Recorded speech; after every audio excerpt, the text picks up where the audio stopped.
Bienvenue sur cette nouvelle vidéo des corrections des systèmes asservis. Aujourd'hui, on va parler du correcteur intégral. Donc déjà, une petite introduction à comment ça fonctionne. On va reprendre notre exemple de la dernière fois avec une route et on va parler du correcteur intégral qui considère finalement le passé, c'est-à-dire toutes les choses qui se sont passées. On va reprendre notre voiture avec vachement de vent et la consigne qui est attendue. Encore une fois, on a la mesure qui peuvent être soit mes yeux si c'est le conducteur, soit une caméra si c'est une conduite automatique. Et entre les deux, on a un certain écart. Maintenant, cet écart, on va supposer qu'il est constant parce qu'il y a beaucoup de vent. C'est-à-dire que j'ai beau tourner mon volant, l'écart reste constant. Qu'est-ce qui va se passer pour mon signal? Le correcteur intégral, qu'est-ce qu'il va faire? Il va faire la somme des écarts passés et il va à chaque fois les additionner. Donc, je prends l'ancien écart qui était ici à 0,5. Si je fais la somme 0,5 plus 0, je commence avec une somme à 0,5. Comme j'ai une certaine somme, on peut supposer que mon écart commence à diminuer un petit peu parce que j'ai commencé à mettre du correcteur intégral. Comme cet écart diminue, la valeur est un peu plus basse, mais elle est toujours positive. Donc quand j'additionne mon 0,5 avec la valeur suivante, ça continue à s'additionner et ma somme augmente. Jusqu'à un moment où finalement ma voiture va se rapprocher, elle va être sur la ligne pile poil. Mais à ce moment-là, mon correcteur, il est à son max de la somme. Donc du coup, qu'est-ce qui se passe? Le volant, il est déjà bien tourné. Et donc, malgré le fait que l'écart soit à 0, mon correcteur intégral, lui, sa somme est grande. Donc, il va continuer à agir. Et donc, qu'est-ce qui va se passer? Ma voiture va dépasser la consigne et va se rapprocher de l'autre bord de la route. L'écart étant négatif, on additionne des nombres négatifs à notre somme, on va réduire la somme petit à petit. Et donc, ma voiture, elle s'est rapprochée de plus en plus du bord de la route, et comme j'additionne des nombres négatifs, la somme diminue, et ma voiture se rapproche de la consigne pour retomber à 0. Et à ce moment-là, la somme des écarts vaut 0, donc ma voiture va repartir vers la gauche à cause du vent, et en fait, on va avoir un système qui oscille. Alors, ici, j'ai fait un système qui oscille parce que c'était le plus simple à comprendre. En pratique, on peut espérer que mon système va osciller et de petit à petit va se rapprocher de plus en plus de la consigne pour être avec un écart nul. Donc, mon système intégral va améliorer la précision vu qu'il va venir rapprocher mon signal petit à petit de la consigne. Souvent, il annulera l'erreur statique. En BTS, on peut considérer qu'il annule l'erreur statique. En pratique, pour les BUT et les licences, il faut que vous sachiez que ça dépend de la classe de l'asservissement. Si j'ai un système de classe 1, alors l'erreur statique ne sera pas annulée. Mais en BTS, on considère l'intégrateur, le correcteur intégral, annule l'erreur statique. L'inconvénient, on voit ici, ça crée des oscillations, c'est-à-dire que notre système va être moins stable et il crée des oscillations et souvent il va être moins rapide. Il va être assez lent à réagir. Maintenant, on va regarder l'expression de ce correcteur intégral. Donc, il amplifie d'un facteur KI, mais il amplifie quoi? Alors, ce facteur KI, des fois, il est exprimé non pas comme facteur KI, mais comme facteur TI, le temps d'intégration qui vaut 1 sur KI. Et son expression, c'est quoi? C'est KI sur J oméga. On n'oublie pas que 1 sur J oméga, en fait, c'est une intégration. Ou 1 sur P pour ceux qui sont en transformé de Laplace. On va calculer le gain et la phase, comme la dernière fois avec le proportionnel. Alors, on fait 20 log du module de notre correcteur, donc 20 log du module de KI sur J oméga. Attention, le module d'une fraction, c'est la fraction des modules. Module de KI, ça vaut KI. Module de J oméga, c'est directement oméga, donc ça me donne KI sur oméga. On peut faire le log d'une fraction, log de A sur B, c'est log de A moins log de B, donc on obtient 20 log de KI moins 20 log de oméga. Le 20 log de KI, c'est une constante, et 20 log de oméga, c'est en fait une pente de moins 20 dB par décade. Donc on va avoir une pente de moins 20 dB par décade pour notre système. Pour notre diagramme de Bode du gain, on va avoir un gain qui est nul quand l'élément à l'intérieur de ce log vaut 1. Le log de 1, ça vaut 0. Donc, quand KI sur oméga vaut 1, donc quand oméga vaut KI, c'est-à-dire 1 sur TI, ensemble, alors on aura un gain nul. La phase, on fait l'argument de ça. L'argument de ça, c'est l'argument de KI moins l'argument de J oméga. Or, il faut se souvenir un peu de ces nombres complexes. KI, c'est un nombre réel positif, donc son argument vaut 0. J oméga, c'est un nombre imaginaire pur, donc son argument vaut pi sur 2. Donc on va avoir 0 moins pi sur 2. Et donc l'argument de notre correcteur vaut moins pi sur 2 radians, c'est-à-dire moins 90 degrés. Donc le correcteur intégral décale la phase vers le bas de moins pi sur 2 radians ou de moins 90 degrés. On va donc tracer le diagramme de Bode de ce correcteur. On a dit que c'était 20 log de KI moins 20 log de oméga, c'est-à-dire que c'est une pente de moins 20 dB par décade qui passe au point KI. Voilà. Enfin, on va avoir notre correcteur, la phase. On a dit que c'était finalement une constante qui vaut moins pi sur 2 ou moins 90 degrés. Et donc, on a notre correcteur. Maintenant, on va essayer de regarder l'effet sur un système. Hein. Donc, on prend notre système non corrigé.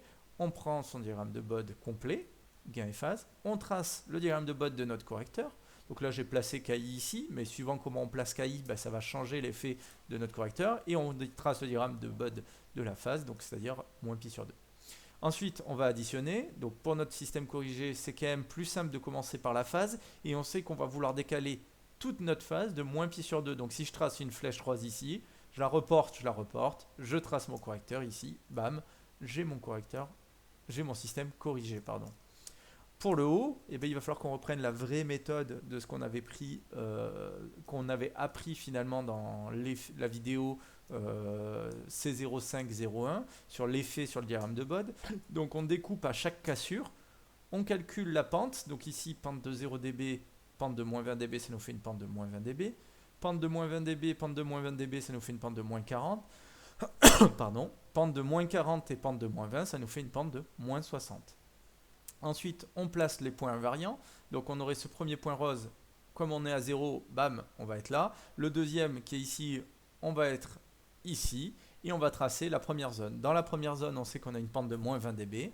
Dans la deuxième, on a une pente de moins 40, c'est-à-dire c'est une parallèle à cette courbe-là que je dois faire tracer ici. Voilà, donc ces deux-là sont parallèles. Et la troisième, moins 60, c'est encore plus penché. Voilà. Et on sait qu'on passe par le point rose, donc on peut tracer facilement notre diagramme de Bode. Félicitations. Maintenant, on va regarder les performances avant et après de notre correcteur intégral. Donc, on va regarder la stabilité. On rappelle que pour la stabilité, en boucle ouverte, on regarde la marge de gain. C'est-à-dire la marge de gain et la marge de phase sont positifs, alors le système est stable en boucle fermée. Donc, on prend notre système non corrigé et notre système corrigé. On trace à 0 dB, on obtient F0 dB. On trace vers le bas pour obtenir notre première croix. On trace à moins 180 degrés, hop, et on obtient ici, alors bien sûr c'est pas réaliste, hein, je vous le dis, j'ai tracé pour que ça donne des exemples. Hein. Donc on trace à moins 180 degrés, on a ici notre marge de phase, on voit que la croix est à l'intérieur de la zone de stabilité, donc c'est une marge de phase positive. Ensuite on est à F moins 180 degrés, on remonte, on obtient notre deuxième croix, on voit qu'elle est aussi à l'intérieur de la zone de stabilité entre les deux horizontales, donc on a une marge de gain qui est bien positive, notre système est stable en boucle fermée, non corrigée. Maintenant, on va prendre le système corrigé en boucle ouverte. On retrace le système que j'ai tracé dans la diapo précédente. On va prendre 0 dB, on va jusque là. On a notre F0 dB, on descend, on fait notre croix, on trace notre moins 180 degrés. Alors, vous voyez qu'ici, mon système, ma phase a descendu, donc mon moins 180 degrés, il est ici. Voilà, j'ai mon F-180, je vais faire ma croix. On voit que les deux croix sont en dehors de la zone de stabilité définie par les deux horizontales à moins 180 degrés et à 0 dB. Donc notre système est instable en boucle fermée. Donc notre correcteur intégral va rendre notre système instable. C'est ce qu'on avait vu tout à l'heure avec les oscillations. Pour la rapidité, on regarde en boucle ouverte le F0 dB et en fait ça correspond pour notre boucle fermée à notre F-3 dB, c'est-à-dire à la bande passante, et plus c'est large, plus c'est rapide. Donc ici on prend notre système note corrigé, on regarde le F0 dB, on prend ça nous donne la bande passante en boucle fermée non corrigée. On regarde notre système corrigé, on voit qu'ici c'est légèrement plus petit et donc du coup on peut en conclure que notre système sera plus lent en boucle fermée, mais ça peut arriver que des fois il soit légèrement plus rapide. Mais on retiendra que c'est souvent plus lent. Pour la précision, on rappelle que le T0 en boucle ouverte nous donne le T0 en boucle fermée finalement, et que si le T0 en boucle ouverte est très grand, l'erreur tendra vers 0. Donc ici on voit qu'on a 20 log de T0 qui est une constante, erreur statique non nulle, et là on voit qu'on a une pente. Notre pente, elle est de moins 20 dB par décade, mais il ne faut pas oublier que ce diagramme de Bode, il est en diagramme semi-log. Donc ici, à ce point de croisement, je ne suis pas à f égale 0. Ici, je suis par exemple à f égale 1 Hz. Et le f0,1 Hz, il est là, f0,01, f, etc., etc. Le 0 Hz, il est à l'infini vers la gauche. Et donc, vers la gauche, pardon. Et comme il est à l'infini vers la gauche, ma courbe ici, elle sera montée, montée, montée, et donc mon gain tendra bien vers plus l'infini. Donc à partir du moment où j'ai une pente comme ça, on sait que le gain statique, il sera infini en boucle ouverte, et donc il tendra vers 1 en boucle fermée, et donc l'erreur statique sera 0. Et donc dans cet exemple ici, on voit qu'il tend vers plus l'infini, donc notre système est plus précis, et dans cet exemple-là, l'erreur de position est complètement annulée. Maintenant, qu'est-ce qu'on peut conclure? Eh bien, on a conclu que notre système réduisait la bande passante et il crée des oscillations, donc notre système dégrade la stabilité, donc un correcteur intégral dégrade la stabilité. On voit qu'il augmente le gain statique et qu'il le fait tendre vers l'infini, donc il annule l'erreur de position, il améliore la précision, c'est pour ça qu'on le choisit. Donc un correcteur intégral sera toujours choisi parce qu'il améliore la précision et souvent il annule l'erreur statique ou l'erreur de position. Et enfin, il réduit la marge de gain et la marge de phase, voire il va rendre complètement instable notre système en créant des oscillations, etc. Et donc, il dégrade la stabilité. Maintenant, on peut le regarder de nouveau sur une réponse indicielle. Donc là, j'ai tracé deux réponses indicielles, un pour notre système non corrigé en bleu, un pour le système corrigé en rouge.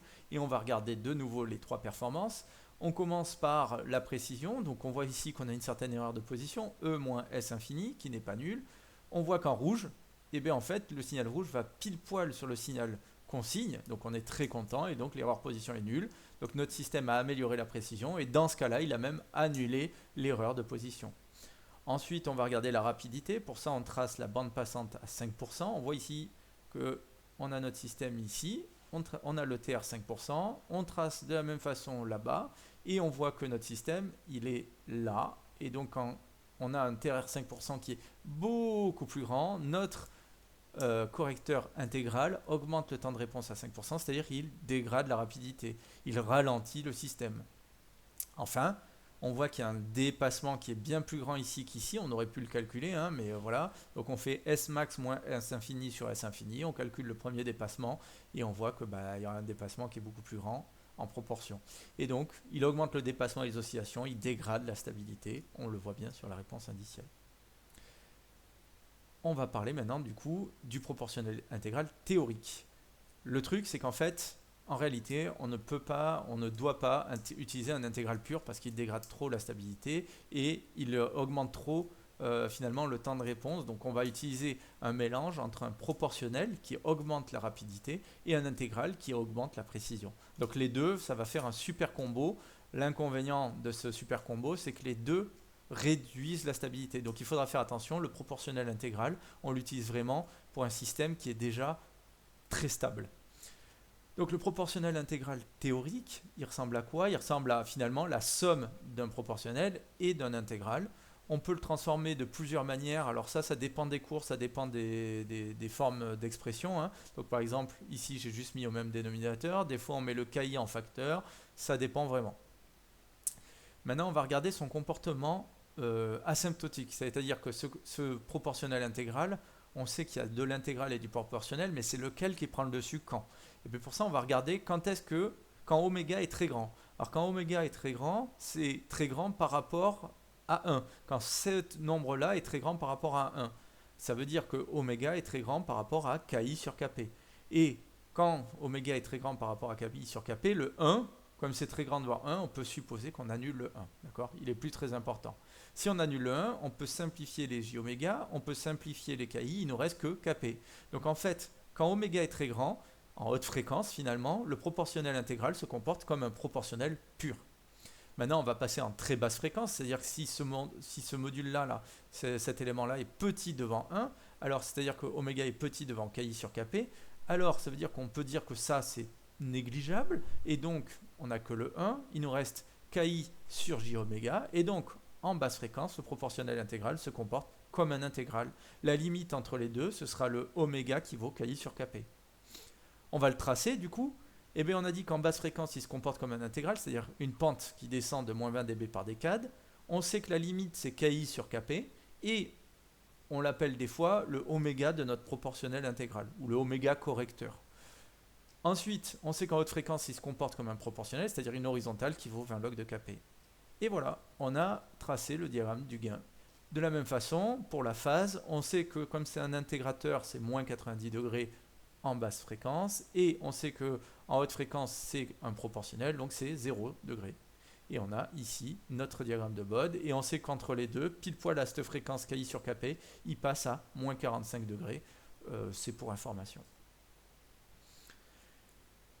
Une autre information qui est utile pour les IUT et pour les licences, c'est que une décade avant, notre correcteur il est à moins 85 degrés, et une décade après, il est à moins 5 degrés.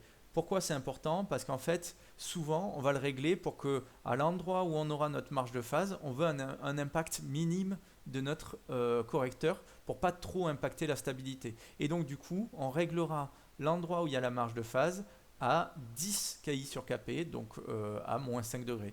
Voilà. C'est ce qu'on va voir dans cette méthode. Donc encore une fois, il existe plein de méthodes. On va surtout voir celle de la FTBO pour les BTS. Attention, cette méthode, elle n'est pas spécialement à connaître par cœur, mais c'est quand même pas mal de comprendre un peu comment elle marche parce que finalement, elle n'est pas très loin de ce qu'on avait vu juste avant. On veut une marge de phase souhaitée, comme dans le proportionnel, par exemple, on vous dira on veut garder 45 degrés, et on vous donne le diagramme de Bode de la FTBO non corrigé. Pour ça, on va d'abord régler KP pour avoir cette marge de phase, et ensuite on réglera KI pour avoir le oméga PI, donc le oméga de cassure de notre correcteur, une décade avant. C'est ce que je vous avais dit dans la slide d'avant, pour qu'en fait l'impact à la marge de phase soit que de 5 degrés.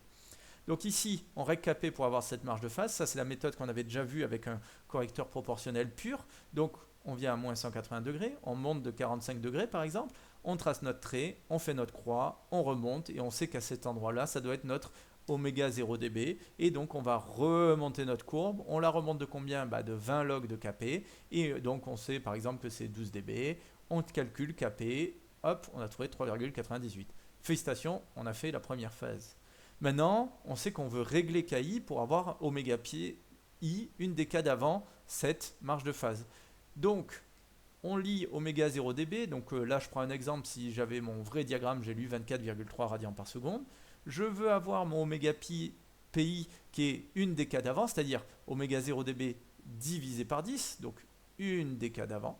Et je vais avoir mon oméga PI qui vaut KI sur KP. Et maintenant, mon but, c'est de trouver KI. Donc KI vaut KP fois oméga 0 dB sur 10. On remplace par les valeurs et on trouve KI égale 9,67 et je règle mon correcteur proportionnel intégral. Une autre méthode qui est complètement hors programme pour les BTS, c'est celle de compensation du pôle dominant.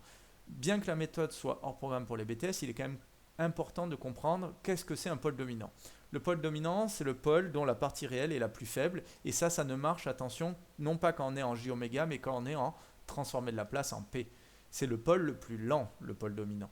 Parce qu'en gros, mon système, il va réagir à une certaine vitesse. Imaginez, c'est toujours dans un groupe le plus lent qui dit le temps de réponse finale. Si je prends une course, vous êtes attaché par binôme, et si Martine elle court moins vite que Jean, du coup le binôme Martine-Jean il arrivera à la même vitesse que si Martine elle avait été toute seule. Donc c'est le vitesse le plus lent qui impose finalement sa dynamique.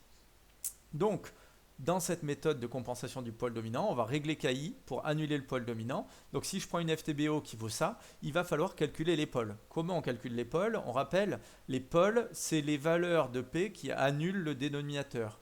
Les zéros, c'est les valeurs de P qui annulent le numérateur. Donc comment on annule le dénominateur? Il faut résoudre 1 plus 0,24P plus P carré sur 100 égale à 0.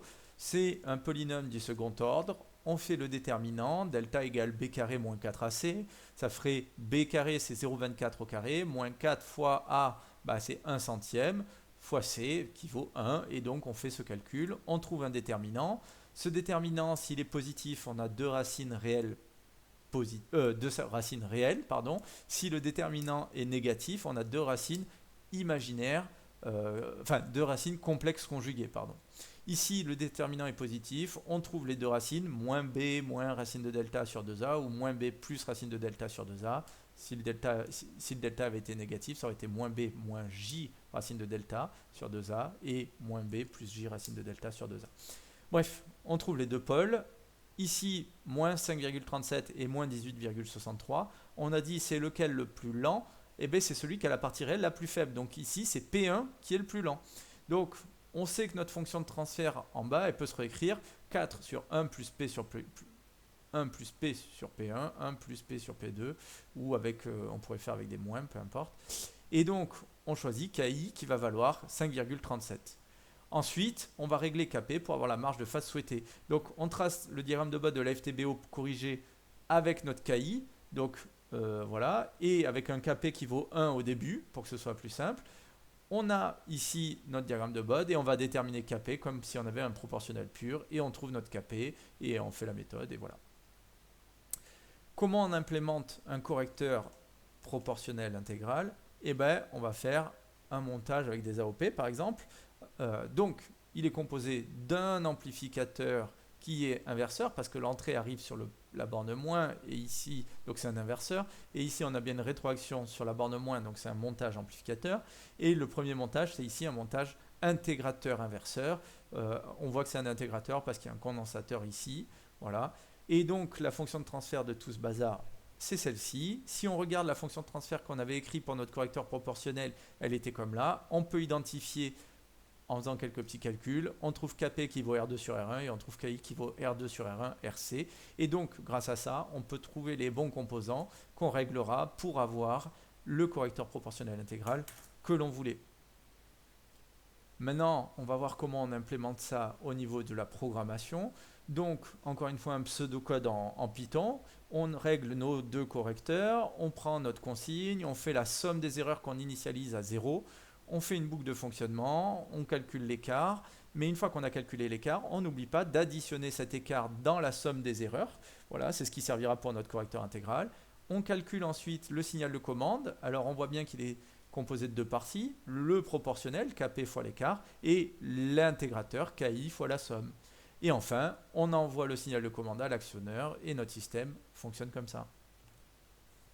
Enfin, pour conclure, une petite diapo qui est complètement hors programme, mais que je vais quand même inclure. Parfois, on fait un proportionnel intégral réel, qui est un correcteur à retard de phase. Donc, ce correcteur à retard de phase, il a cette expression-là. Et en fait, ce n'est pas un vrai correcteur intégrateur, parce que vous voyez qu'il a une correction proportionnelle en basse fréquence, mais il a une petite zone d'intégrateur entre oméga 1 et oméga 2. Et donc, voilà pour ce petit correcteur proportionnel intégral. On a fini avec le correcteur intégral. Cette année, je n'ai pas encore fait les avez-vous bien suivi, donc je vous invite à regarder la vidéo ou à me poser des questions en commentaire si vous en avez. Et dans la prochaine vidéo, je ferai normalement le correcteur dérivé. Et enfin, je ferai une petite vidéo de conclusion pour le correcteur PID et quelques méthodes de réglage de ce PID. Et on aura terminé sur la correction.